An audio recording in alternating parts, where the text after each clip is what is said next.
Saudi আরব গরমের দেশ হিসেবে পরিচিত, কিন্তু গত কয়েকদিনে সেখানে যা ঘটেছে তা সত্যি অবিশ্বাস্য। মরুভূমির বালিতে তুষারের চাদর কিভাবে সম্ভব? সৌদি আরবের আবহাওয়া এখন অনেকটাই অদ্ভুত আচরণ করছে। সম্প্রতি আল জৌফ অঞ্চলের মরুভূমিতে আবারও দেখা গেছে তুষার। কিছুদিন আগে আল জাউফ সাদা চাদরে ঢেকে গেছে, যেন এক উইন্টার ওয়ান্ডারল্যান্ড।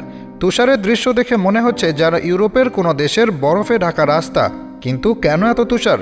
আল জৌফ সৌদি আরবের উত্তরাঞ্চলের একটি গুরুত্বপূর্ণ অঞ্চল, যেখানে সাধারণত গরম আবহাওয়া বিরাজ করে।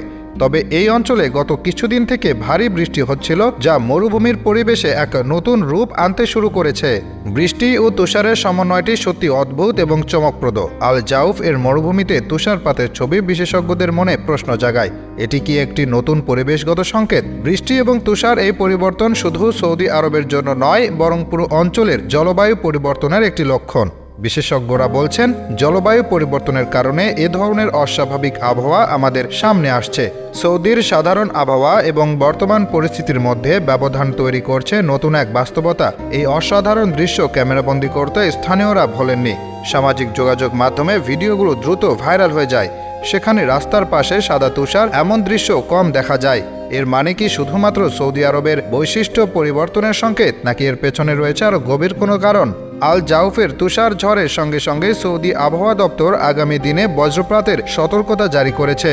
তারা জানাচ্ছে, আল জাউফ সহ বিভিন্ন এলাকায় ঝড়ো বাতাস, বৃষ্টিহীনতা এবং সম্ভাব্য বন্যার আশঙ্কা রয়েছে।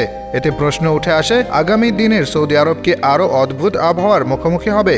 আফিফ মরুভূমিতেও বৃষ্টির পর তুষার পড়েছে। মরুভূমির বালির উপর যেন সাদা কম্বল বিছানো। এটি সত্যি একটি বিরল ঘটনা। এই অবস্থার কারণে স্থানীয়রা অবাক হলেও একই সাথে আনন্দিত। তারা আবার নতুন করে প্রকৃতির সৌন্দর্য উপভোগ করছেন।